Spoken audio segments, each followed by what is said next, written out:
So for dinner last night, I made this steak fajita stir fry. And I got the meat from the meat store here in town, and it was delicious.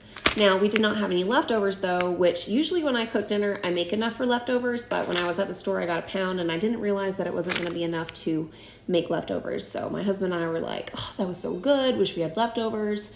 There's not, whatever, bummer. Anyways, today I go back to the meat store because I need to get some stuff for future meals and meal prepping. And when I'm there standing at the counter, I see they have the steak fajita blend.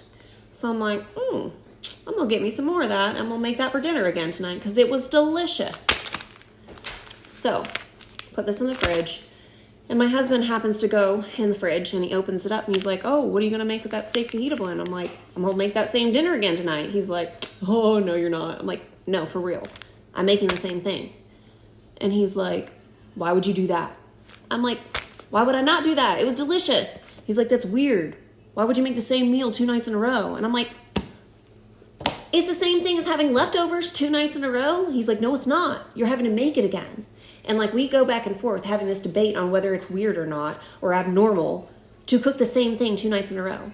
He thinks I'm wrong. I think he's wrong. Can y'all tell me, am I crazy for cooking something delicious 2 nights in a row? Is that wild of me?